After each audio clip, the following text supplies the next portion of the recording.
आप सबको राधाष्टमी की ढेर सारी शुभकामनाएं। आज बड़ा ही पवित्र दिवस है। भगवान की जो आराधनी शक्ति है श्रीमती राधा रानी का आज प्राकट्य दिन है। भगवान की तीन शक्तियां हम सब बार बार सुनते हैं, सच्चिदानंद, संबित, संजनी और आराधनी। संबित का अर्थ होता है अस्तित्व, एग्जिस्टेंस, समथिंग विच एग्जिस्ट, उसको कहते हैं संबित, जो जिसका अस्तित्व है। तो हम सबका अस्तित्व है, हम सब है, प्रकृति है, संसार है कुछ तो है, इसको संबित। भगवान की शक्ति है जिससे सारी वस्तुएं प्रकट होती, सारी वस्तुएं हैं। तो भगवान की सेवा की जितनी भी सामग्री उपकरण है, वे सारी की सारी सामग्रियां भगवान की संबित शक्ति का रूपांतरण है। उसके बाद सत और चित, चित यानी ज्ञान, संधिनी, संबित और आह्लादिनी। संधिनी यानी है और संबित यानी चित्त शक्ति, चित्त पोटेंसी, उस वस्तु का ज्ञान होना। और तीसरी चीज है क्या? आह्लादिनी शक्ति। आह्लादिनी का अर्थ होता है जो आनंद दे, सुख दे। तो जैसे हमारा शरीर निरानंद है, इसके उलट आत्मा क्या है? सच्चिदानंद। आत्मा भी सच्चिदानंद है और भगवान भी सच्चिदानंद है। सत्य यानी शाश्वत है वो, चित्त यानी ज्ञान से भरपूर है, और आनंद यानी आनंद, bliss, full of knowledge and eternal. तो संजनी, संबित, आह्लादिनी, तीन भगवान की मुख्य शक्तियां हैं। और जो योगीगण जब कोई भी भक्ति करता है या भगवान को पाने के रास्ते पर चलता है, तो उसका अनुभव जो होता है वह इन तीन स्तर पर होता है। ब्रह्मेति, परमात्मेति, भगवानेति शक्यते। ब्रह्मेति यानी कोई चीज अस्तित्व में है, सर्वत्र व्याप्त ब्रह्मंड। जो निराकारवादी होते हैं, जो भगवान के साकार स्वरूप को नहीं मानते, जो कहते हैं कि भगवान सर्वत्र है, वे भगवान के कौन से स्वरूप का अनुभव करते हैं? ब्रह्मेति, ब्रह्मन, वह शक्ति या वह विस्तार जहां पर किसी प्रकार का दुख नहीं है। एक न्यूट्रल अवस्था होती है जिसमें आपका अस्तित्व है लेकिन कोई दुख नहीं है, लेकिन सुख भी नहीं है। ठीक है, दुख नहीं है लेकिन सुख भी नहीं है। आप इस स्थिति की कल्पना ऐसे कर सकते हैं कि आज जैसे कोविड के समय में लोग परेशान है कि हमारी नौकरियां नहीं है, हमको खाने को नहीं मिल रहा है। तो हमको लगता है कि अगर संसार में सबको भोजन मिल जाए, पानी मिल जाए, रहने का घर मिल जाए, तो सब कितने सुखी हो जाएंगे, सबके जीवन का सब दुख समाप्त हो जाएगा। तो इसके लिए एक एक्सपेरिमेंट कर सकते हैं कि कोई आदमी जो बहुत दुखी है, जिसको खाने को नहीं मिलता, पहनने को नहीं मिलता, अच्छा खाना, अच्छा रहना नहीं, उसको एक बहुत अच्छा बंगला बनाकर दे दीजिए। उस बंगले में सारी स्वादिष्ट खाने की वस्तुएं रख दीजिए, उसको जो भी इच्छा है, और उस बंगले में सब प्रकार के जो भी एपरेटस है, जो कुछ भी गैजेट्स हैं, फ्रिज हो, टीवी हो, सब अच्छे से भरपूर मात्रा में रख दीजिए। और उससे कहिए कि आप इसमें रहिए, आपको इसके अंदर रहना है, आपको कोई चीज की कमी नहीं होगी, ना खाने की ना पहनने की, और आपको इस बंगले में रहना है, इससे बाहर नहीं जाना है, इसी में रहना है। आपसे कोई बात करने वाला नहीं होगा, कोई हंसने वाला साथ में नहीं होगा, कोई रोने वाला साथ में नहीं होगा। आपको लगता है व्यक्ति कितने दिन ऐसी स्थिति में रह सकता है? कितने दिन? आपको समझो ऐसा घर दे दिया गया, सारी सुविधाएं, जो दुनिया का सबसे अमीर आदमी, उससे भी अच्छी फैसिलिटीज वाला एक बंगला आपको दे दिया जाए, लेकिन आप अकेले वहां पे, आपके भोजन, लोग कहते हैं रोटी कपड़ा मकान जीवन की समस्या है, तो रोटी भी है, कपड़ा भी है और मकान भी। लेकिन आप कितने समय उसके अंदर रह पाएंगे? उस घर में कितने दिन रह पाएंगे? आपसे कोई हंसने वाला नहीं, कोई बोलने वाला नहीं, कोई सुनने वाला नहीं। एक समय के बाद आदमी कहेगा इससे अच्छा बड़ी झोपड़पट्टी है, कम से कम मैं किसी के साथ बात तो कर सकता हूँ, किसी के साथ हंस सकता हूँ, रो सकता हूँ, झगड़ा कर सकता हूँ। बराबर, झगड़ा करने में एक मजा है, ऐसा नहीं कि झगड़ा करने में, झगड़े में भी आनंद है। हाँ, पति पत्नी का झगड़ा होता है, एक रस है, एक आनंद है, राइट? या पिता माँ झगड़ा, बच्चा अपनी माँ से झगड़ा करता है या पिता से, एक अलग रस है। बचपन में आप देखे होंगे, माता बच्चे को डांटती है, बच्चा माँ को भी डांट देता है। हाँ, एक अलग रस है। तो ये है सत। सत यानी कोई दुख नहीं है आपको जीवन में, कोई दुख नहीं है, बीमारी नहीं है, बुढ़ापा नहीं है, किसी प्रकार की समस्या नहीं है। लेकिन ऐसी स्थिति में हम ज्यादा दिन रह नहीं पाते। ये सत अवस्था होती है निराकार ब्रह्म, जो निराकारवादी होते हैं। और अधिकतर लोग, क्योंकि संसार में बहुत दुख है, वे निराकार बनना चाहते कि नहीं, संसार में बहुत दुख है, अगर शरीर ही ना हो, हम ही ना हो, या हम निराकार ब्रह्म में विलीन हो जाए, ब्रह्म ज्योति में विलीन हो जाए, तो ना रिश्ते रहेंगे, ना लोग रहेंगे, ना शरीर रहेगा, ना दुख रहेगा। प्रभुपाद जी उदाहरण देते हैं कि ऐसा है जैसे किसी की आंखों में मोतियाबिंद हो गया है, तो आप कहो उसकी आंखें निकाल दो, ना आंखें रहेंगी ना मोतियाबिंद होगा। उससे एक अच्छा सोल्यूशन है, और एक बेटर सोल्यूशन है, क्या? आंखों का इलाज करने। तो दूसरा आता है ज्ञान में स्वरूप, चित्त स्वरूप, चित्त पोटेंसी, संवित शक्ति। इसके पहले हम समझने के बारे में, संवित ज्ञान में जब व्यक्ति भक्ति के रास्ते में और आगे बढ़ता है, तो उसे भगवान के दूसरे स्वरूप का अनुभव होता है, जो कि ज्ञान वाला परमात्मा स्वरूप, चतुर्भुज विष्णु स्वरूप।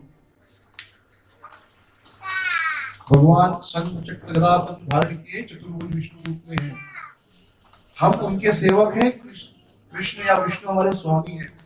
यह ज्ञान जीव को होता है, और वह दास्य रूप से, दास्य भाव से या शांत भाव से भी विष्णु या कृष्ण की सेवा करना शुरू करता है। विशेष रूप से शांत भाव से वो विष्णु की प्रशंसा करता है कि भगवान जो है पूरी सृष्टि का निर्माण करते हैं, पूरी सृष्टि का पालन करते हैं, पूरी सृष्टि का संहार करते हैं।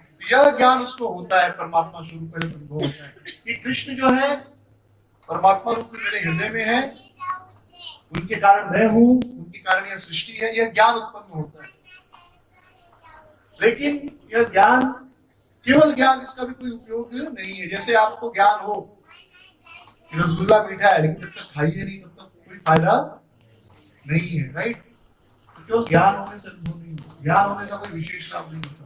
तो जब और व्यक्ति उन्नति करता है, तब उसे भगवान के आनंदमय स्वरूप का अनुभव होता है, जो द्विभुज, दो भुजाओं वाले भगवान श्री कृष्ण, मनुष्य रूप जिनका है।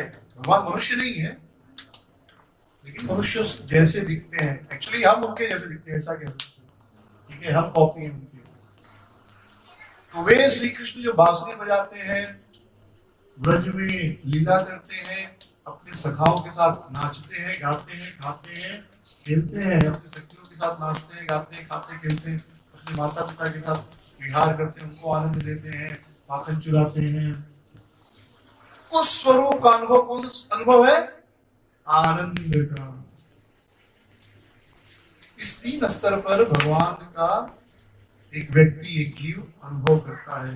वदन्ति तत्त्वमेव ज्ञानवत्त्वं ब्रह्मेति परमात्मा। भगवान शब्द के तीनों अलग अलग नहीं, तीनों एक ही है, लेकिन हमारा अनुभव तीनों का अलग अलग है। जैसे समझिए आप कहीं बैठे और अंदर किचन में समोसा बन रहा है, तो उसकी खुशबू बाहर आ रही है, खुशबू का अनुभव हो रहा है, राइट?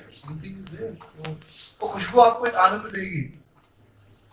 ये हो गया आपका ब्रह्मन, कुछ है निराकार जैसा, दिख नहीं रहा है। उसकी दूसरी अनुभूति कैसे होगी? जब आप उस समय से वो सामने देखेंगे, वो ज्ञान वाला अच्छा समोसा, उसका एक यूनिक शेप होता है, वो उसका रंग क्या है, कैसा दिखता है, छूने में कैसा लगता है, उसका टेक्सचर पता चलेगा, राइट? जब तक खुशबू आ रही तो कुछ पता नहीं चलता, तो जीभ में पानी आ रहा था, खाने की इच्छा हो रही, कुछ तो अच्छा पक रहा है, लेकिन जब हाथ में लेंगे उसका टेक्सचर इत्यादि सब पता चलेगा, तो भी आनंद नहीं आएगा अभी तक, ठीक है? आनंद कब आएगा? जब वो समोसा आपके मुंह में जाएगा। तो जो खुशबू है समोसे की, समोसे का आकार और समोसे जब आप मुंह में डालते हैं, ये तीनों अलग अलग है क्या? वो समोसा ही है, लेकिन आपकी अनुभूति अलग अलग है। तो ये मत सोचिए कि निराकार ब्रह्म परमात्मा और कृष्ण स्वरूप तीन अलग अलग, तीनों एक ही है। तीन अलग अलग नहीं है, तीनों कहीं कहीं है, हमारी अनुभूति कितनी है। आप उसकी खुशबू ले रहे हैं, उस समोसे को हाथ में पकड़ रहे हैं, या सच में उसका स्वागत कर रहे हैं। तो कृष्ण जो है वे वास्तव में परम आनंद में है, और उनके आनंद का, और कृष्ण को आनंद देने वाली है उनकी हलादनी शक्ति, जो कि श्रीमती राधा रानी, कि उनकी आनंद स्वरूप है, उनको आनंद प्रदान करती है, सभी जीवों को आह्लाद प्रदान करती है। तो यदि वेदों में कहा गया रसो वैसह, कृष्ण क्या है, भगवान क्या है, रस है। रस मतलब आनंद। यदि रस को एक मूर्ति का रूप दिया जाए तो रूप क्या उत्पन्न होगा, वह रूप कैसा बनेगा, श्री कृष्ण का रूप। और उन श्री कृष्ण की जो हलादनी शक्ति है, प्लेजर पोटेंसी, जो कृष्ण को आनंद देती है, सभी जीवों को आनंद देती है, वह Shrimati Radha Rani, full of emotion, full of रसा। इसलिए चैतन्य चरितामृत में कहा गया है, हलादनी रसार प्रेम प्रेम सार भाव, भावेर परम काष्ठा नाम महाभाव। तो हलादनी शक्ति जो है, प्लेजर पोटेंसी, उसका भाव क्या है, मुख्य सार क्या है, प्रेम। दुनिया में कोई भी कार्य हम प्रेम बस करते हैं, जैसे मित्रता है दोनों में, मित्रता का भी मूल कारण क्या है, प्रेम है। दास्य, कोई किसी का स्वामी के रूप में सेवा करता, वहां पर भी प्रेम है, तो ही आप स्वामी के रूप में किसी की सेवा कर सकते हैं। आप किसी को अपना मित्र मानते हो तो प्रेम है। आप किसी को अपना माता पिता मानते हैं, कोई आपका माता पिता है, माता पिता बच्चे को प्रेम करते हैं, उनकी सेवा करते हैं, उसका भी कारण क्या है, प्रेम। अगर माता पिता बच्चे को प्रेम न करते, क्या उनकी सेवा कर सकते हैं, नहीं। फिर माधुर्य है, जो पति पत्नी का संबंध या प्रेमिका प्रेमिका संबंध, उसके पीछे भी मूल आधार क्या है, प्रेम है। तो हलादनी रसार प्रेम, आनंद का मुख्य सार क्या है, प्रेम। बिना प्रेम आनंद नहीं मिल सकता है। जैसे हम दोस्तों के साथ बैठते हैं, आनंद प्राप्त होता है, राइट। लेकिन अगर प्रेम नहीं है दोस्तों के बीच में, तो पहली बार तो दोस्ती नहीं बनी, तो दुश्मन कहलाएंगे, राइट। तो दोस्ती है, प्रेम है, तो ही दोस्ती है। क्या माता पिता को बच्चों के साथ आनंद आता है, आनंद क्यों आता है, क्योंकि प्रेम है। पति पत्नी को एक दूसरे का पहले में आनंद आता है, क्योंकि प्रेम है। तो हलादनी का मुख्य सार क्या है, प्रेम। और प्रेम सार भाव, इमोशंस। प्रेम में भी अलग अलग कैटेगरी है। जैसे दोस्त एक दूसरे दोस्त को प्रेम करता है, पर वो प्रेम अलग है। माता पिता अपने बच्चे को प्रेम करते हो, प्रेम अलग है। पति पत्नी को प्रेम करते हो, प्रेम अलग है। प्रेमी प्रेमिका का प्रेम, वो प्रेम अलग है। तो ये प्रेम का जो सार है वो भाव है, इमोशन, अलग अलग प्रकार के इमोशन। इमोशन क्या क्या है, शांत रस, दास रस, साक्ष्य, वात्सल्य और माधुर्य, ये अलग अलग इमोशन। भावेर परम काष्ठा नाम महाभाव, और ये जो इमोशंस है इसमें सबसे श्रेष्ठ परम काष्ठों से महाभाव कहते हैं, जो कि माधुर्य रस में क्रिया भाव है श्रीमती राधा रानी का। तो आगे वर्णन करते हैं कृष्णदास कविराज गोस्वामी, महाभाव स्वरूप श्री राधा ठाकुर रानी, सर्वगुण कांति कृष्ण कांता शिरोमणि। जो महाभाव, जैसे अगर रस को एक मूर्ति, आनंद को एक मूर्तिमान रूप दिया जाए, तो मूर्तिमान रूप क्या होते हैं, कृष्ण। उसी प्रकार भाव को, महाभाव को एक रूप दिया जाए, वह इमोशन जो है, सुप्रीम इमोशन जो है, वह श्रीमती राधा रानी का रूप प्राप्त करेगा, और वह भगवान श्री कृष्ण की रागनी शक्ति है। कृष्ण प्रेम भाविताया चित्तेंद्रिय काया, कृष्ण निज शक्ति क्रीड़ा सहाय। तो भगवान की शक्ति है, और भगवान को अलग अलग प्रकार की लीलाएं करने में सहायता करती है। अब ये बड़ा महत्वपूर्ण चीज है, लीला। वास्तव में लीला शब्द का अर्थ क्या है, लोग बहुत समझते हैं, भगवान की लीला, भगवान की लीला, बहुत बार सुनते ना, ये भगवान की लीला। तो लीला का अर्थ होता है पास टाइम, आनंद विहार के लिए कोई किया गया कार्य। कार्य बाहर से दिखने में एक जैसा हो सकता है, लेकिन उद्देश्य अलग अलग हो सकते हैं। जैसे एक ड्राइवर, जैसे टैक्सी ड्राइवर है, रिक्शा ड्राइवर है, वो जब सुबह अपना रिक्शा लेकर निकलता है या टैक्सी लेकर निकलता है चलाने, तो वह कोई आनंद के लिए नहीं निकलता है, वो अपना पेट भरने के लिए, रोजी रोटी कमाने के लिए निकलता है। अभी क्या कर रहा है, ड्राइविंग कर रहा है। और एक हस्बैंड वाइफ या बॉयफ्रेंड गर्लफ्रेंड, वो किसी लॉन्ग ड्राइव में लेते हैं, अपनी गाड़ी लेकर निकलते हैं, तो वो क्या लगता है, वो भी ड्राइविंग कर रहे हैं उस समय। बाहर से क्या लग रहा है कि वो ड्राइविंग कर रहे हैं, पर उनका उद्देश्य क्या है उस समय, वो आनंद के लिए ड्राइविंग कर रहे हैं। कभी कभी लोग कह रहे चलो यार बोर हो गए, थोड़ा लॉन्ग ड्राइव पे जाते हैं, पूरा फैमिली गाड़ी में पेट्रोल डालता है 100 रुपए का, और लॉन्ग ड्राइव निकल जाता है। ऐसे ही घूम रहे, जाना नहीं है, घूम रहे हैं यहाँ वहां। लेकिन उद्देश्य क्या है? आनंद प्राप्त करना। तो एक टैक्सी वाला टैक्सी चला रहा है और एक आदमी अपने बच्चों को लेकर घूम रहा है रोड पर यहाँ वहां, दोनों ऐसा लगता है दोनों ड्राइविंग कर रहे हैं, लेकिन एक व्यक्ति क्यों ड्राइविंग कर रहा है? अपना पेट भरने के लिए, उसको कहते हैं कार्य, काम कर रहा है, मेहनत कर रहा है। और दूसरा व्यक्ति भी ड्राइविंग ही कर रहा है, सारा काम वही है, क्लच दबा रहा है, एक्सीलेटर दबा रहा है, ब्रेक दबा रहा है, स्टीयरिंग गियर चेंज कर रहा है, सब काम दोनों का सेम है। ये दूसरा व्यक्ति जो अपनी पत्नी बच्चों के साथ या वाइफ के साथ या गर्लफ्रेंड के साथ घूम रहा है शहर में, वो काम नहीं कर रहा है, वो क्या कर रहा है? विहार कर रहा है, आनंद कर रहा है। इतना तो सिंपल है, समझ में आ रहा है, राइट? नेचुरल है। तो अपने मजबूरी के कारण हमें जब कुछ करना पड़ता है उसे कहते हैं कार्य, टाइम पास। हम जो कुछ कर रहे हैं टाइम पास है, तुरंत निकल जाता है। लेकिन भगवान जब कुछ करते हैं उसे कहते हैं पास टाइम। एक है टाइम पास, एक है पास टाइम। एक ही शब्द है, बस उल्टा पुल्टा हो गया। एक है टाइम पास, हम कुछ करते हो क्या कहलाता है? Time pass. भगवान करते हो क्या है? पास टाइम, लीला। इसलिए कृष्णदास कविराज गोस्वामी बहुत सुंदर वर्णन करते हैं, कृष्णेर अनेक खेला सर्वश्रेष्ठ नर लीला नर वपु तार स्वरूप। कि कृष्ण के अनेक खेल हैं। खेल मतलब जैसे बच्चे आप देखेंगे भागवतम में 5वें स्कंद में बड़ा सुंदर वर्णन आया है, सृष्टि लीला। सृष्टि लीला भी है, भगवान संसार का निर्माण करते हैं, वो भी इनके लिए खेल है। उदाहरण दिया जाता है, जैसे बच्चे समुद्र के किनारे जाते हैं तो मिट्टी जो रेत है उससे ऐसे घर जैसा कुछ बनाते हैं, बड़ी मेहनत से, क्योंकि माता पिता अपना एक साइड में दुनियादारी डिस्कस कर रहे हैं, घर में क्या प्रॉब्लम है, सास का क्या प्रॉब्लम है, क्या दुनिया। बच्चों को क्या करना है? बच्चे अपना खेल रहे हैं, तो बड़े मेहनत से घर बनाते हैं, आधा घंटा, 1 घंटा, 2 घंटा। फिर जब माता पिता कहते चलो चलने का टाइम हुआ, बच्चे क्या करते हैं? बड़े खुशी खुशी जिस घर को उन्होंने रेती के घर को 1 घंटे 2 घंटे बनाया, उसी के ऊपर कूद कर उसको तोड़ देते हैं। उनको इतना तभी दुख होता है। बचपन में आपने देखा होगा, बचपन में घर बनाते हैं थोड़ा सा और बाद में खुद ही तोड़ देते हैं। तो उसी प्रकार भगवान की सृष्टि करते हैं इस संसार की, और फिर उतने ही खुशी के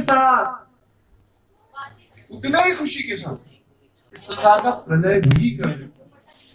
जैसे एक बालक रेती का घर बनाता है और बनाने में उसको जितनी खुशी होती है, तोड़ने में उसको उतनी खुशी होती है, इसलिए उसे लीला कहते हैं। कृष्ण राधे को खेला, भगवान अनेक प्रकार के खेल करते हैं, इस सृष्टि का निर्माण करते हैं, नरसिंह देव के रूप में हिरण्यकशिपु का वध करते हैं, बहुत सारे कार्य। लेकिन सर्वश्रेष्ठ नर लीला, लेकिन उसमें सबसे श्रेष्ठ उनकी कौन सी लीला है? नर लीला, जो मनुष्य के रूप में इस संसार में आते हैं, द्विभुज रूप में जब वो लीला करते हैं, सबसे श्रेष्ठ है नर वपु तार स्वरूप। और भगवान दिखते भी कैसे हैं? नर वपु, मनुष्य जैसे दिखते हैं। भगवान मनुष्य नहीं है, मनुष्य जैसे दिखते हैं, 2 हाथ 2 पैर 2 आंख नाक कान, ऐसा ऐसे मनुष्य दिखते हैं। और उनकी इन लीलाओं में उनकी मुख्य सहायिका कौन है? श्रीमती राधा रानी। अनेक प्रकार की लीलाओं में उनको सहयोग करती है, क्योंकि देखिए अकेले आप कुछ कर सकते हैं। अगर मैं कहूं कि मुकेश अंबानी दुनिया का सबसे अमीर आदमी, सबसे धनी व्यक्ति है, तो वह सबसे धनी व्यक्ति होने के लिए और नंबर 1 होने के लिए नंबर 2, नंबर 3, नंबर 4, नंबर 5 होने चाहिए। अगर समझो दुनिया में अकेला आदमी है तो सबसे धनी होने का कोई मतलब नहीं। एक बच्चा कहता है पिताजी मैं रेस में 3rd आया। पिताजी बोले बहुत सुंदर, कितने लोग दौड़ रहे थे? बोले 3 ही लोग दौड़ रहे थे। जब 3 ही लोग दौड़ रहे तो यानी मैं 3rd आएगा, तो वहां पर 3rd आने का कोई मतलब नहीं बनता। हाँ 10 लोग दौड़ रहे होते, 100 लोग दौड़ रहे होते, तब 3rd का मतलब बनता। लेकिन सिर्फ 3 लोग दौड़ रहे हैं, या कोई कहे मैं 1st आया, अच्छा वेरी नाइस, कितने दौड़ रहे थे? मैं अकेला ही दौड़ रहा था, तो उसको बोलेंगे 1st आया? नहीं। वैसे खाली भगवान और कोई है ही नहीं, फिर भगवान क्या भक्त क्या कुछ मतलब ही नहीं है। तो कोई ना, क्योंकि हर चीज दुनिया में रिलेटिव होती है, रेफरेंस में। बड़ा ये चीज सब बहुत बड़ी है, इसका मतलब कोई छोटी चीज तो ही बड़ा होगा ना। जब तक भक्त नहीं है तब तक भगवान का कोई मतलब नहीं है। भक्त होना ही चाहिए तब तक भगवान होगा। इसलिए भगवान एक और श्याम, भगवान अपना विस्तार करते हैं और अनंत कोटि जीव, जिसमें उनके प्रमुख जैसे यशोदा मैया, नंद बाबा, इतने परम भक्त जिनको भगवान अपने माता पिता के रूप में स्वीकार करते। याद रखिए भगवान को कोई पैदा नहीं करता, भगवान कोई माता पिता नहीं है, लेकिन वात्सल्य रस का आस्वादन करने के लिए, माता पिता से जो सुख प्राप्त होता है वह सुख प्राप्त करने के लिए भगवान अपने किसी भक्त को माता पिता के रूप में स्वीकार करते हैं। जैसे आजकल लोग माता पिता की सुख का आनंद लेने के लिए बच्चा गोद लेते हैं, अगर बच्चा नहीं है तो बच्चा गोद ले लेते हैं ना, क्यों? तो बच्चा नहीं है या भाई नहीं है, किसी को अपना भाई बना लेते हैं, किसी को राखी बांधकर, या कुछ किसी को बहन नहीं, किसी को अपनी किसी से बहन, किसी को अपनी बहन बनाते हैं, राखी बंधवा लेते हैं, क्योंकि वह भी एक अलग रस है, एक सुख है। तो भगवान क्योंकि रसो वैसा है, उनके पास सारे रस हैं, उनके अंदर सारे रस होने चाहिए। अगर उनके अंदर सारे रस नहीं होते, तुम्हारे अंदर भी नहीं होते। ये एकदम सरल सी बात है। तो भगवान के अंदर सारे रस है, इसलिए हमारे अंदर रस है। इसलिए हमें माता पिता चाहिए, मित्र चाहिए। ये ऐसा कोई यहाँ पर जो कहीं मुझे कोई मित्र नहीं चाहिए, कोई भी आदमी, खाली एक ही आदमी ऐसा बोल सकते जो पागल है, पागल को भी फ्रेंड नहीं चाहिए। तो हर आदमी चाहता है कोई तो मेरा मित्र हो। कोई ऐसा है जहाँ जो कहे मुझे भाई बहन नहीं चाहिए, कोई, सब कुछ चाहिए, मेरी बाप मेरी भाई हो बहन। कोई ऐसा जो कहे नहीं मुझे माता पिता नहीं चाहिए, नहीं, सब कुछ चाहिए, माता पिता का प्रेम चाहिए। कोई ऐसा है पत्नी नहीं चाहिए, प्रेमिका नहीं चाहिए, सबको पत्नी चाहिए, पति चाहिए, प्रेमिका चाहिए। तो ये अलग अलग रस है। इसके अलावा और भी रस है, जैसे शांत रस। शांत रस यानी कोई हमारी स्तुति करे, हमारी तारीफ करे, हमें एडोर करे। जैसे व्रज में गैया है, यमुना जी है, ये सब शांत रस में भगवान को प्रशंसा करती है। तो आजकल शांत रस का उदाहरण क्या है? यूट्यूब, फेसबुक, ये सब शांत रस है। कैसे? लाइक, हाँ, लाइक बटन दबाते हैं तो आप देखते हो लाइक बटन नीचे 100 है, 200 है, तो आपको अच्छा लगता है, राइट? एक नंबर देख के आपको अच्छा लगता है। आप नहीं जानते कि कौन आपको पसंद करता है, लेकिन फिर भी आपको अच्छा लगता है। वो लोग आपको जानते नहीं है ना, आप उनको जानते हो, लेकिन उनका लाइक देखकर आपको अच्छा लगता है। इसको कहते हैं शांत रस। इस रस का भी हमको आस्वादन चाहिए, लोगों को मजा आता है। आजकल फेसबुक पे लोग लाइक पाने के लिए क्या क्या नहीं करते, सारे प्रकार के काम करते हैं ताकि लोग लाइक वाला बटन दबाएं। तो ये एक शांत रस, तो मार्क जुकरबर्ग की बात समझ गया भाई, शांत रस भी है, दास्य रस भी है, कोई हमारा तारीफ करे, हमारी सेवा करे। तो ये सारे रस हम सब आस्वादन करना चाहते हैं। अगर हमारे अंदर है तो भगवान के अंदर नहीं, तो भगवान इसलिए सभी रसों से पूर्ण है। इसलिए भगवान निराकार हो ही नहीं सकते। और अगर कोई भगवान हो सकता है तो कृष्ण ही भगवान हो सकता है, कोई भगवान हो ही नहीं सकता। क्योंकि जब आप किसी की भी लीला देखिए, अगर आप शिव जी की लीला देखें तो ठीक है, आप उनको प्रणाम करेंगे कि इस भौतिक जगत के स्वामी है, लेकिन आपको उनको कोई विशेष इच्छा नहीं होगी कि शिव जी पति के रूप में मिले, या पिता के रूप में मिले, या भाई के रूप में मिले, या दोस्त के रूप में मिले। ऐसी कोई इच्छा होती है कि शिव जी, काश मेरे शिव जी दोस्त होते, हाँ, तो उनके साथ में घूमता, हाथ में त्रिशूल लेकर, यहाँ पे हड्डियों की माला पहनकर साथ में घूमते, तो मेरे दोस्त बड़ी तारीफ करते हैं। समझो ऐसा कोई दोस्त आपके साथ आ जाएगा कॉलेज, तो कैसा लगेगा? तो शिव जी का लीला सुनकर, दुर्गा माँ का लीला सुनकर आपको ऐसी कोई विशेष इच्छा नहीं होगी।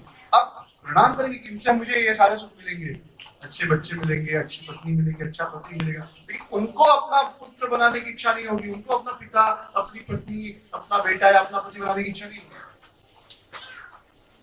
लोग कृष्ण लीला सुनते हैं, भगवान की बाल लीला सुनते हैं, मन में इच्छा हो जाती है कि कान्हा जैसा मेरा बेटा होना चाहिए। इसलिए लोग अपने बच्चे को कान्हा जैसा सजाते, ना कि शिव जैसा सजाते हैं। हाँ, कान्हा आया घर, बच्चा लड़का तो क्या बोलते हैं? कान्हा है। क्योंकि सबको इच्छा होती है मेरा बेटा है कान्हा जैसा हो, कन्हैया जैसा हो, बेटी राधा जैसी हो। तो जब हम कृष्ण लीला सुनते कहीं ना कहीं इच्छा हो जाती है काश मेरा बेटा कान्हा जैसा हो, या पति हो तो कृष्ण जैसा हो, प्रेमी हो तो कृष्ण जैसा हो, मित्र हो तो कृष्ण जैसा हो।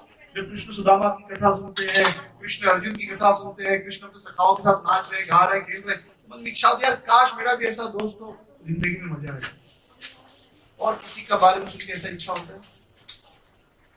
किसी के बारे में, केवल कृष्ण के बारे में जब आप सुनेंगे वही आपको ये इच्छा मन में प्रकट होती है। श्रीमद् भागवतम में वर्णन है, इनफैक्ट रामायण में वर्णन है कि जब भगवान राम जनकपुरी गए, सारी स्त्रियों ने देखा और सबके मन में इच्छा हुई मेरे काश मेरे पति है, ये मेरे पति है। लेकिन उनका सीता के प्रति ऐसा समर्पण था, वो जानती थी कि ऐसा संभव नहीं। उन्होंने प्रार्थना किया कि जनक दुलारी को यही पति रूप में मिले।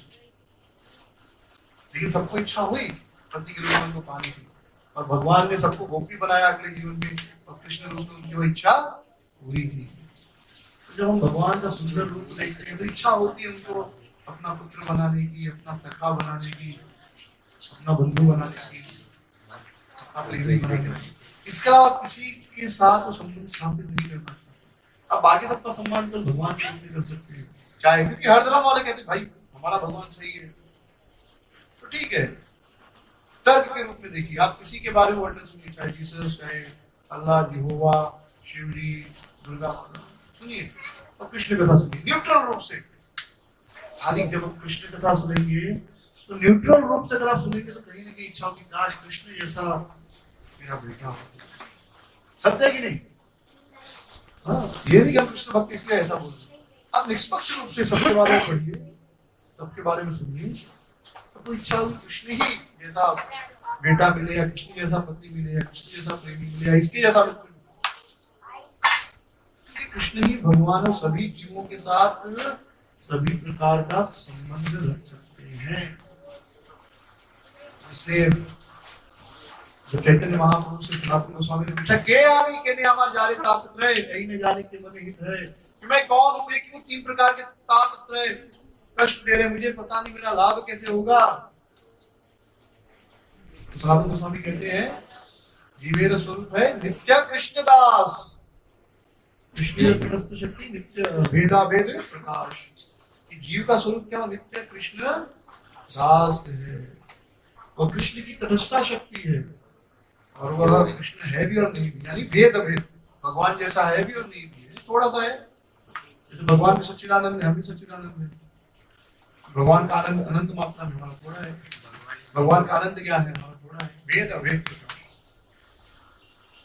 तो ये जो अलग अलग प्रकार के रस हैं, उसमें सबसे श्रेष्ठ माधुर्य रस को माना जाता है। माना जाता है वो है भी, क्योंकि जैसे आप देखेंगे बचपन से आपके बहुत से दोस्त हुए, माता पिता साथ में थे, लेकिन विवाह के बाद आदमी समझो अमेरिका चला गया, क्या दोस्तों को लेके जाता है? मैं अभी यूएस शिफ्ट हो रहा हूँ, मेरा नौकरी यूएस लग गया, चलो सब दोस्त, चलो मैं आपको मना नहीं कर सकता, ऐसा होता है क्या? नहीं, माता पिता भी नहीं लेके जाता, पत्नी पे जरूर लेके जाता।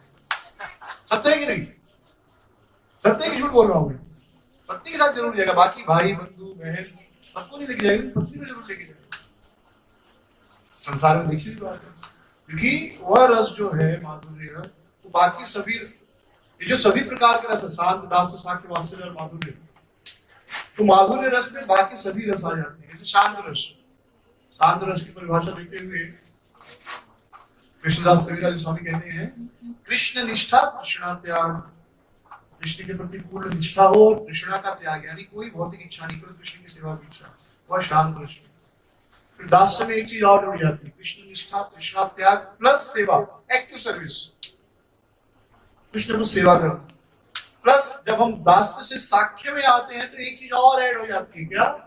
इक्वालिटी, सेवा करना लेकिन समान रूप से। हाँ, तुम्ही के बड़े लोग तुम्ही आमी सम, भगवान जो भगवान ने सच्चाई कृष्ण से क्या कहते, तुम कौन से बड़े हो, हम दोनों बराबर हैं। हाँ चलो घोड़ा बनो। जब कृष्ण सखाओं के साथ खेलते थे और कृष्ण हार जाते थे तो कृष्ण कहते नहीं नहीं, पिताजी ने बुलाया है, तो उनके दोस्त कहते नहीं नहीं, तुमको घोड़ा बनना पड़ेगा, अपना डाव दो तभी वापस जाना, ये मत सोचो तुम नंद बाबा के पुत्र हो तो छूट जाओगे, तुम ही आमी सब, तुम ही के बड़े लोग, तुम कोई बड़े नहीं हो। तो उनके अंदर कृष्ण की सेवा की इच्छा है, लेकिन किस भाव पे? इक्वालिटी, क्योंकि दोस्तों की इक्वालिटी पे होती है, राइट? तो इक्वालिटी चाहिए, नहीं तो आप दोस्ती जो रस है उसका आस्वादन नहीं कर सकते। उस रस का आस्वादन करने के लिए इक्वालिटी चाहिए। और इसका प्रमाण ये है कि पहले जमाने में जो राजा होते थे, राजा, क्योंकि अब राजा के बराबर तो कोई नहीं, सब करते, उनसे कौन से हंसी मजाक करे, क्योंकि आपका दोस्ती आपकी टांग खींच सकता है, आप हंसी मजाक कर सकते हैं, तो किसकी हिम्मत राजा की टांग खींचे, उसको हंसी मजाक करे। तो विदूषक रखे जाते थे, विदूषक पेड करके, और उनका काम ही होता था राजा की टांग खींचना, राजा के साथ हंसी मजाक करना। जैसे अकबर के साथ बीरबल थे, कृष्णदेवराज के साथ तेनालीरामन थे, और वे सबके सामने राजा का अपमान कर सकते थे, और राजा बुरा नहीं मानते थे, हंस के छोड़ देते थे। जैसे एक बार अकबर बीरबल की कहानी में आता है कि अकबर ने कहा, अरे बीरबल पता है एक बार क्या हुआ, आज रात में सपना देखा, हम दोनों ऐसे जा रहे थे और एक बड़े खड्डे में गिर गया, हम दोनों गिर गए, मैं जिस खड्डे में गिरा वो शहद का खड्डा था, मेरे पूरे शरीर में शहद लग गया, और तुम जिस खड्डे में गिरे हो कीचड़ का, पूरा शरीर हमारा कीचड़ लग गया, गंदा कीचड़। बीरबल ने कहा अरे क्या बात कर रहे हो, मैंने भी यही सपना देखा, लेकिन मैंने इससे आगे भी देखा। भगवान ने कहा अच्छा तुमने आगे क्या देखा? तो बीरबल कहता मैंने आगे देखा कि मैं आपको चाट रहा था और आप मुझे चाट रहे थे। तो ये राजा को भी ऐसे वो बेइज्जत कर सकते थे, दोस्ती में होता ना एक दूसरे के टाइम, क्योंकि ये रस चाहिए, नहीं तो राजा का जीवन विफल हो जाएगा। ये हो जाता है साक्ष्य रस। एक चीज और ऐड हो गया, इसके पश्चात आता है वात्सल्य। तो इक्वालिटी है, कृष्ण निष्ठा, कृष्णा त्याग, एक्टिव सर्विस, इक्वालिटी। एक चीज और ऐड हो जाता है सुपीरियोरिटी, कि कृष्ण मुझ पे निर्भर है। भैया यशोदा सोचती है कि कृष्ण मुझ पे निर्भर है, अगर मैं कृष्ण का ध्यान नहीं रखूंगा, मैं कृष्ण का ध्यान नहीं रखूंगी तो बेचारा भूखा मर जाएगा, अगर कृष्ण मिट्टी खा लेगा तो बीमार हो जाएगा, मैं इसकी देखभाल नहीं करूंगी तो कैसे जिएगा। तो इस भाव से जब भक्त भगवान की सेवा करने लगता है वह वात्सल्य रस में जाता है। जैसे माता पिता बच्चों की सेवा करते हैं, किस भाव से करते हैं? तो इसी भाव से करते हैं बच्चा मुझ पर निर्भर है। विश्वनाथ चक्रवर्ती ठाकुर की मैं टीका पढ़ रहा था, वहां पर एक बड़ी अच्छी बात बताते हैं कि जितना प्रेम एक पिता अपने बेटे को करता है, उतना प्रेम बेटा कभी अपने पिता को नहीं कर सकता, लेकिन वह बेटा अपने बेटे को उतना प्रेम करेगा। क्यों? क्योंकि पिता ये सोचता है कि बेटा ये जो बालक है मुझ पर निर्भर है, मुझ पर आश्रित है, मेरे बिना इसका क्या होगा, उसका प्रेम बढ़ जाता है। बेटा ये नहीं सोचता कि पिताजी मेरे पे निर्भर है, बेटा क्या सोचता है ये तो मेरे इन पे तो मैं निर्भर हूं। इसलिए बच्चा बड़ा भी हो जाता है तो भी उसके दिमाग में बात आती नहीं, अंतिम तक यही सोचता है कि माता पिता को मेरे सहारे की जरूरत नहीं है, मैं तो इन पे निर्भर हूँ, क्योंकि बचपन से वही देख रहा है। लेकिन जब उसको बेटा होता है तब वो कहता है ये बेचारा देखो कितना असहाय है, हाँ इसको खिलाऊंगा नहीं पिलाऊंगा कैसे रहेगा। इसलिए जितना प्रेम एक पिता अपने बेटे को करता है, बेटा कभी उतना प्रेम पिता से नहीं कर सकता, क्योंकि उसके अंदर ये फीलिंग आती ही नहीं कि माता पिता मुझ पर निर्भर है, सुपीरियोरिटी। तो ये वात्सल्य में सुपीरियोरिटी के रूप में ये रस आ जाता है। और उसके पश्चात जब माधुर्य रस आता है उसमें पूर्ण समर्पण, हाँ सुपीरियोरिटी, पूर्ण समर्पण के साथ अपना शरीर भी दे देने की भावना, उस रूप से एक जब भक्त भगवान को समर्पण करता है वह माधुर्य सबसे श्रेष्ठ माना जाता है। और उसमें भी दो है, स्वकीय और परकीय। स्वकीय यानी पत्नी के रूप में संबंध रखना, परकीय यानी प्रेमिका के रूप में। तो यह जो रस है यह आध्यात्मिक जगत में सबसे श्रेष्ठ है, यहाँ पर सबसे खराब है। यहाँ पर आप अगर परकीय रस में रहेंगे तो आपको रोज जूते खाने को पड़ेंगे, ठीक है, लेकिन आध्यात्मिक जगत में सबसे श्रेष्ठ रस माना जाता है।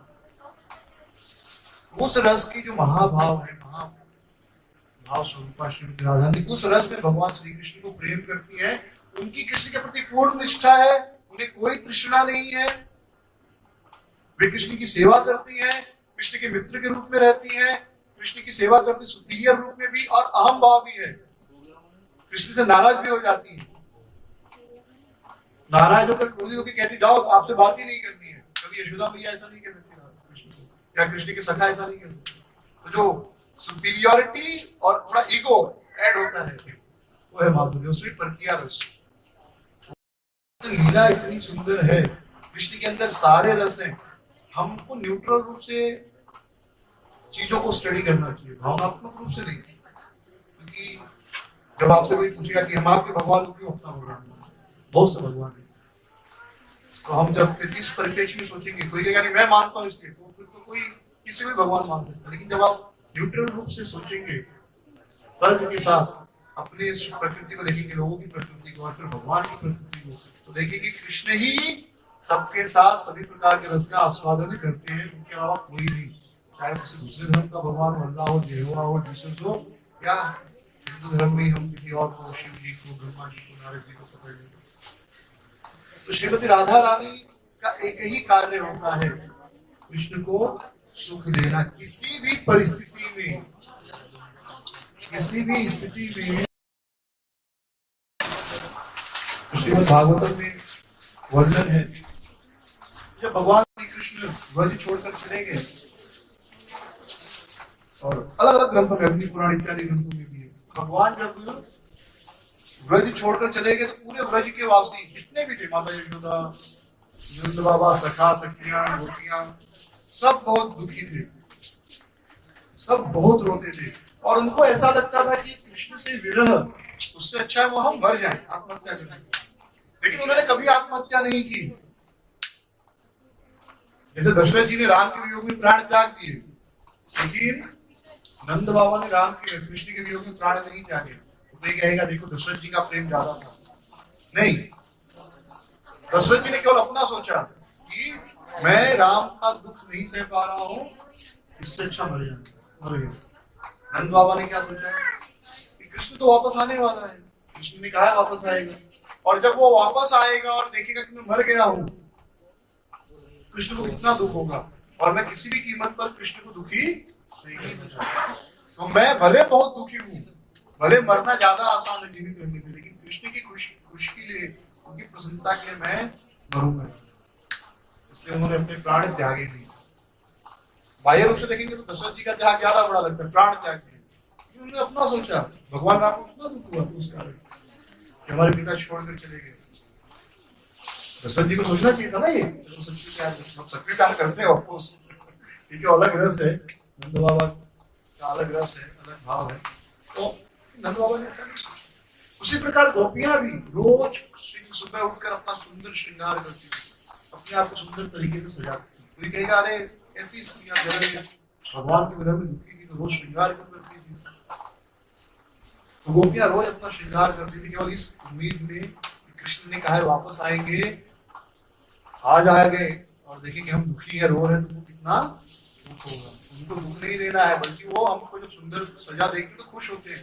इसलिए हमें रोज सच के रहना चाहिए, ताकि कृष्ण आए, जिस भी दिन आए, जब भी आए, जिस समय आए, हमें देखकर वो प्रसन्न हो, खुश हो। तो ये जो त्याग है, ये स्तर की जो चेतना है, ये हम सुन सकते हैं, बोल सकते हैं, पर हमारे दिमाग में ये कंज्यूम करना बड़ा मुश्किल है।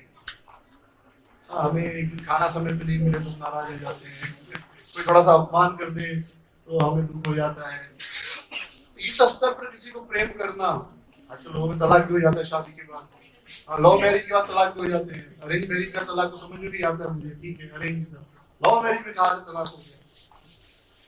हाँ, फिर एक प्यार के बाद दूसरा प्यार भी हो जाता है लोगों को, सच्चा वाला, तो तीसरा प्यार भी सच्चा वाला हो जाता है। समझ नहीं आता कौन सा सच्चा वाला था, पहला की दूसरा की दूसरा। तो ये स्तर का जो प्रेम है, ये हमारी समझ के परे है। इसलिए आचार्यगण कहते हैं कि जो राधा तत्व है बहुत कठिन है, उस पर ज्यादा चर्चा नहीं करना चाहिए। इसलिए हम राधा एक औपचारिकतावश श्रीमती राधा रानी के बारे में बात करें, क्योंकि इस स्तर पर समर्पण आपको इस संसार में नहीं देखने को मिल सकता। कोई भी स्त्री इस स्तर पर किसी भी पुरुष को, अपने पति को इस स्तर पर समर्पण नहीं कर सकती। एक स्तर पर अगर पति से दुख मिले तो उसको त्याग देती है, चाहे वो घर छोड़ के चली जाए, तलाक दे दे या जो भी करे। ये जो है बहुत अलग स्तर का प्रेम है, और यह भाव जो है केवल ब्रज की गोपियां और उसमें भी केवल श्रीमती राधा रानी के पास है। तो बड़ी सुंदर कथा आती है कि जब भगवान श्री कृष्ण द्वारका में थे, तो द्वारका में ऐसे ही रात में कभी कभी हे राधे, हे गोपी, हाँ हे ललिते, हे विशाखे, कभी नंद बाबा, यशोदा मैया, कभी हे मधुमंगल, हे सुबल, ऐसे करके रात में चिल्लाने लगते थे सपने में। उनकी 16,108 सुंदर पटरानियां थी, एक तो नहीं 16,108, सब एक से एक सुंदर। तो सारी रानियां सोचती थी कि भाई क्या वृंदावन में है, क्या वृंदावन के लोगों के अंदर क्या है कि हमारे होते हुए भी कृष्ण को उनकी याद आती है। हम बगल में हैं उनके, लेकिन वो हमारे बारे में नहीं सोच रहे, उनके बारे में सोच रहे। और विशेष रूप से गोपियों के अंदर क्या है, राधा के अंदर क्या है, उनके अंदर कौन सा गुण है कि हम सुंदर पटरानियां, अच्छे घर से आई है, राज जो भी 16,108 रानियां थी भगवान श्री कृष्ण की, वो सब राजघराने की थी, सब राजाओं की पुत्रियां थी, वो कोई ग्वालिन नहीं थी। जबकि गोपियां तो साधारण ग्वालिनें थी। लीला की बात है, ठीक है, लीला में राधा रानी साधारण ग्वालिन है, लीला में बरसाना की गाय चराने वाली, दूध दूहने वाली। और एक दूध धोने वाला आदमी या दूध धोने वाली लड़की और एक राजा की लड़की, कितना अंतर होगा, राइट? तो क्या ब्रज में क्या है, राधा रानी के अंदर क्या है, ललिता विशाखा के अंदर क्या है? तो बार बार से सोचती थी वे। उन्होंने नारद जी से एक बार पूछ लिया कि उन गोपियों में क्या है ऐसे, उनका प्रेम क्या हमारे प्रेम से ज्यादा है? हम भी तो कृष्ण को सर्वस्व समर्पित कर चुके हैं, पूर्ण रूप से उनको प्रेम करते हैं, सब कुछ उनके लिए कर सकते हैं। तो नारद जी ने कहा रुक्मिणी देवी से कि कुछ समय आएगा तो आपको अवश्य जवाब देने का प्रयास करेंगे। तो हुआ यूं, एक बार की लीला ऐसे हुई कि भगवान श्री कृष्ण प्रकट लीला में उन्होंने व्यक्त किया कि मेरा सर जो है बहुत दुख रहा है, बहुत भयंकर पीड़ा हो रही है।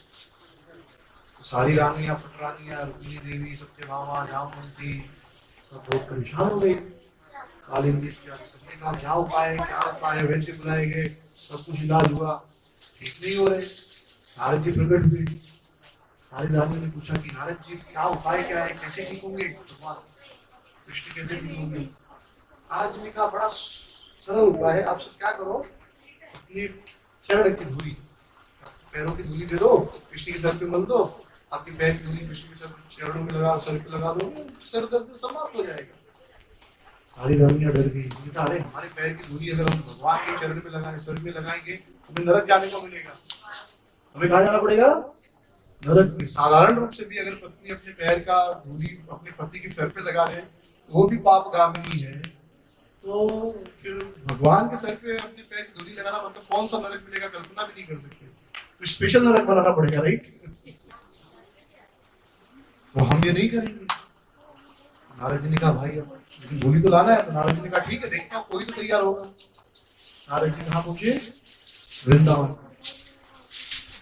नारद जी वृंदावन पहुंचे और वृंदावन में सब गोपियों को उन्होंने एकत्र किया और सब गोपियों से कहा कि देखो द्वारका में कृष्ण बड़े पीड़ित अवस्था में, उनका सर जो बहुत दुख रहा है, दर्द कर रहा है और कोई इलाज नहीं मिल रहा है और आप सबकी मदद चाहिए। तो सारे गोपियां कहने लगी बताइए नारद जी क्या करना है, आप जो कहेंगे हम करने को तैयार हैं, हम सब करने को तैयार हैं, कृष्ण के लिए कुछ भी करने को तैयार हैं।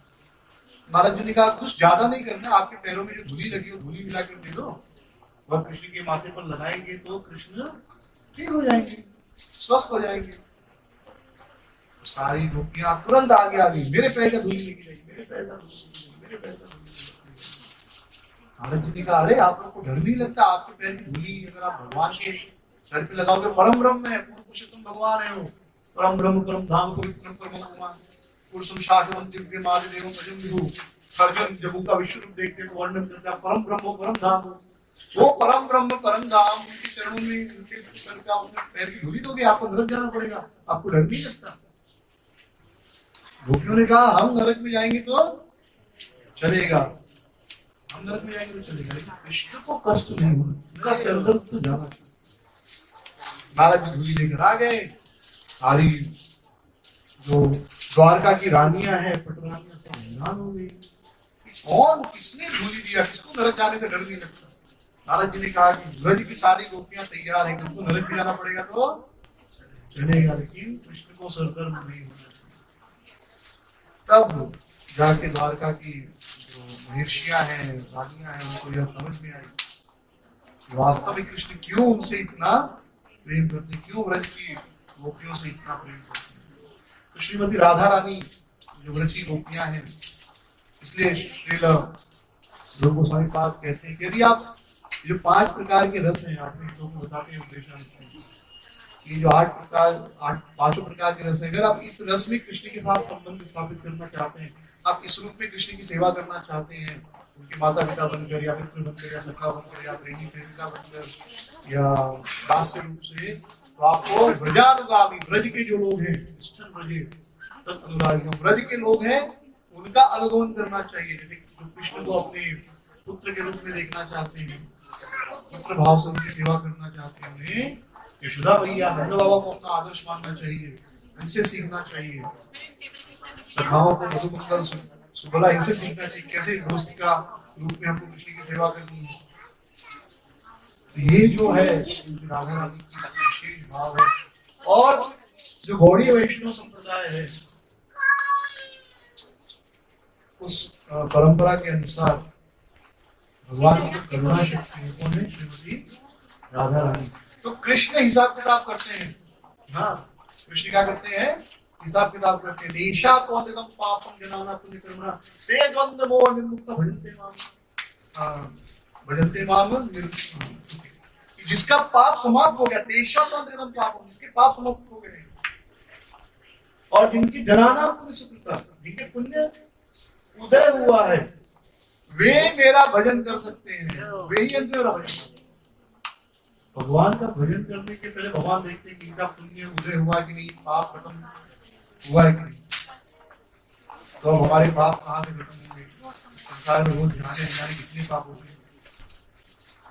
लेकिन तो वही श्री कृष्ण श्रीमती राधा रानी का भाव लेकर चैतन्य महाप्रभु के रूप में आए, तो पापी तापी है तो छीले हरि नाम उद्धारी ले, काल साक्षी जगाई बधाई। वही चैतन्य महाप्रभु जब राधा रानी का भाव, कृष्ण राधा रानी का भाव लेकर आते, कृपा वाला भाव, तब वो यह नहीं देखते हैं कि कौन पापी है कौन क्या है। हर व्यक्ति को बिना किसी कंडीशन के हरि नाम दे रहे हैं। भी नहीं है किसी को पापी है, हरि नाम उद्धार, सबको हरि नाम दे रहे हैं। तो भगवान कृष्ण देखते हैं भाई किसकी योग्यता है, योग्यता अयोग्यता विचार करते। चैतन्य महाप्रभु विचार नहीं करते। चैतन्य महाप्रभु कौन है? कृष्ण है, फिर विचार क्यों नहीं करते? क्योंकि उनका जो इमोशन है, भाव है, वो क्या है? श्रीमती राधा रानी। श्रीमती राधा रानी का भाव लेकर वो आए, इसलिए वो विचार नहीं करते। इसलिए जो सबसे बड़ा पापी है वो चैतन्य महाप्रभु की कृपा का सबसे पहला अधिकारी है। तो चैतन्य महाप्रभु ढूंढ रहे हैं कौन बड़ा पापी, सबसे बड़ा पापी जो दिख रहा है। अच्छा ठीक है, आप क्वालिफाइड हो, इसका मतलब ये तो पापी बनता है। ठीक है, जितना पापी हो गया अब अच्छा बनता है। महाप्रभु ने कृपा दे दिया है, अब भक्ति करना है अच्छे से। लेकिन साधारण रूप से अच्छी चीज, क्वालिफिकेशन वो अच्छी चीज होना है। लेकिन चैतन्य महाप्रभु की कृपा ऐसी है कि जो सबसे डिसक्वालिफाइड आदमी वो सबसे मोस्ट क्वालिफाइड हो रहे। नहीं तो हम में से कितने लोग योग्य थे भगवान की भक्ति करने? जब सारे पाप नष्ट हो जाएंगे, पाप सारे पाप नष्ट हो जाएंगे, जनानाम पुण्य, पुण्य का उदय होगा, ये द्वंद्व खत्म हो जाएंगे, मोह समाप्त हो जाएंगे।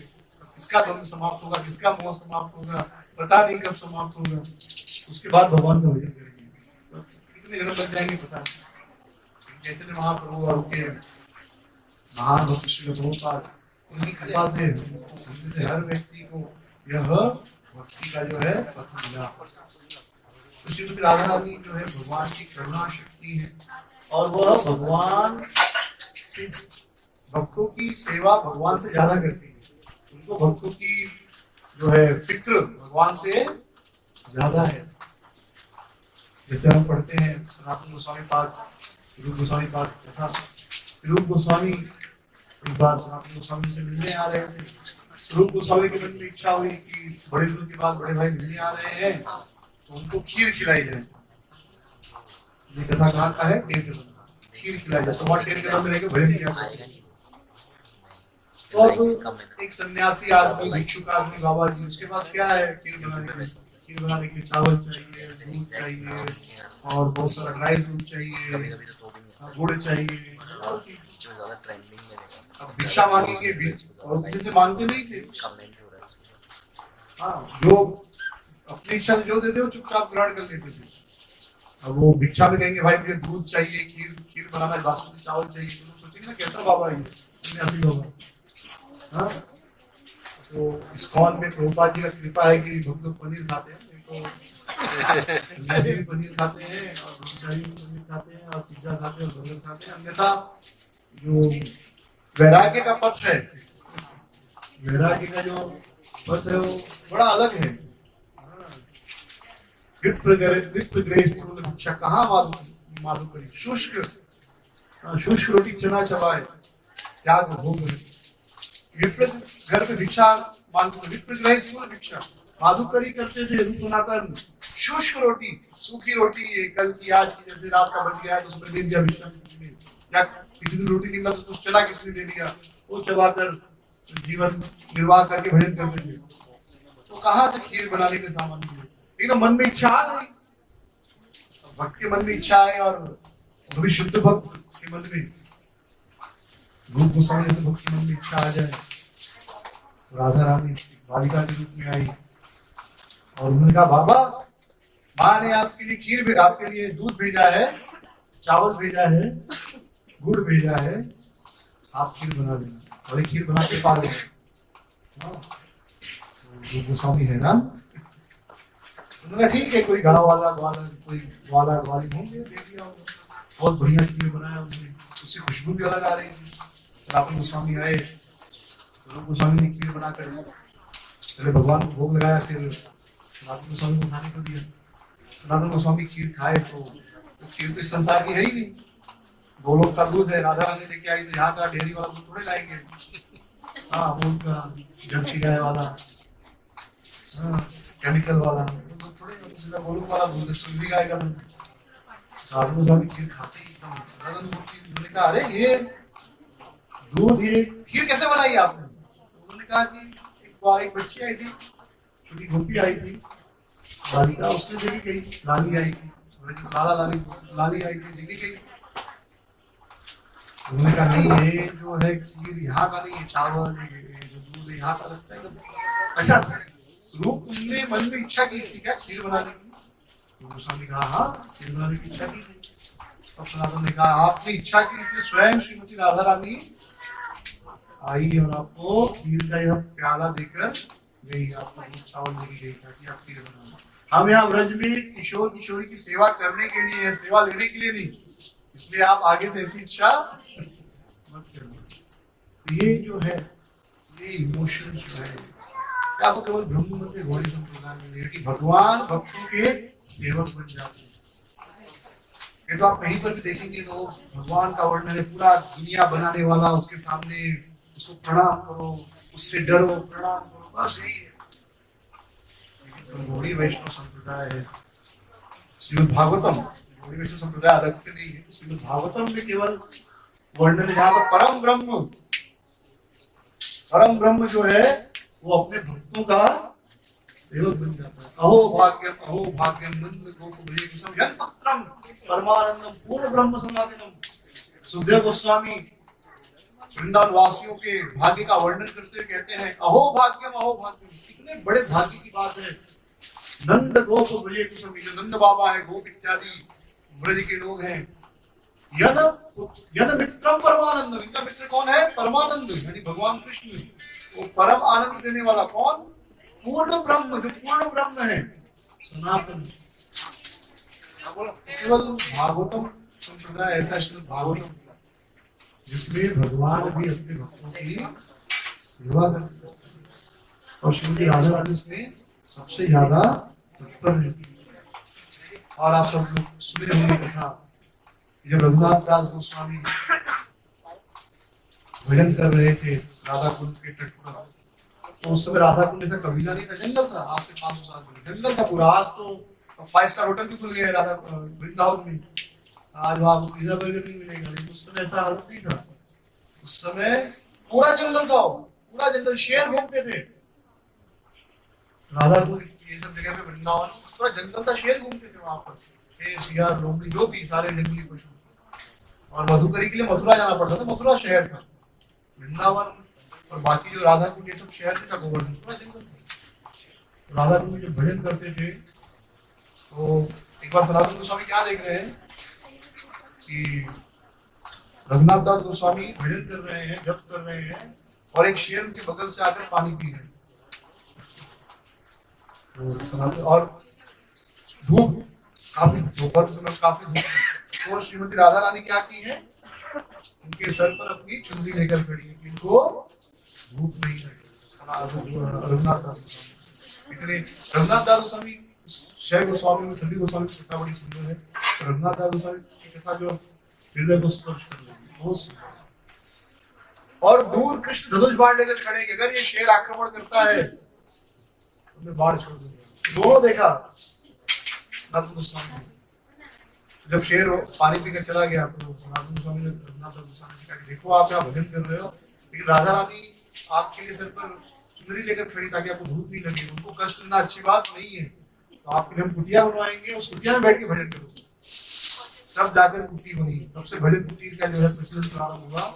और राधा कुंड पे आज भी रघुनाथ गोस्वामी की समाधि है और भजन कुटी है। राधा रानी जो है ज्यादा तत्पर रहती है अपने भक्तों की सेवा में। इतना प्रेम करने वाला भगवान कहाँ मिलेगा, ऐसा प्रेम करने वाली भगवती कहाँ मिलेगी। तो हम तो यही पढ़ते हैं, अगर आप कोई भी ग्रंथ कोई दूसरे ग्रंथ उठा लीजिए, भगवान से डरने के लिए बताया गया है, डरो और पूजा करो, बस इससे ज्यादा। लेकिन वो भगवान आपसे प्रेम करे, आप उससे प्रेम करो, उसे अपना मित्र बना लो, उसे अपना सखा बना लो, उसे अपना माता पिता बना लो, दोस्त बना लो। ये तो केवल भागवतम में ही संभव है और केवल कृष्ण के साथ ही संभव है। इसलिए सुखदेव गोस्वामी कहते हैं कृष्णस्तु भगवान स्वयं, कृष्ण ही भगवान हो सकते हैं और कोई भगवान नहीं हो सकता। यह बहुत उच्च स्तर है, हम लोगों की अभी कल्पना से परे है। ठीक है, आचार्यों की कृपा से हम पढ़ और बोल पा रहे हैं, हमारी कल्पना से बहुत परे है। इसलिए हमें वैदिक भक्ति दी गई है। वैदिक भक्ति यानी नियमित रूप से भगवान के नाम का जप करना। तो हर भक्त को चाहिए कि बड़े प्रेम से रोज नित्य भगवान के नाम का जप करे और नियमों का पालन करे। जब हम नियमों का पालन करते हैं और जप करते हैं तो धीरे धीरे हम उस अवस्था में पहुंचते हैं। ये मत सोचिए कि आप सीधे उस अवस्था में पहुंच जाएंगे, नहीं, इसके लिए थोड़ा प्रयास करना पड़ेगा, प्रारंभ। तो हर भक्त को चाहिए नियमित रूप से भगवान का नाम जप करे। हरे कृष्णा कृष्णा कृष्णा हरे हरे, हरे राम राम राम हरे हरे। और भगवान बड़े प्रसन्न होते जब यह ज्ञान दूसरों को देते। इसलिए हम में से हर व्यक्ति का कर्तव्य है कि हम दूसरों को भी हरिनाम दें। अगर आपको ये वीडियो पसंद आया हो तो प्लीज़ हमारे चैनल को लाइक, शेयर और सब्सक्राइब ज़रूर कीजिए। हरे कृष्णा।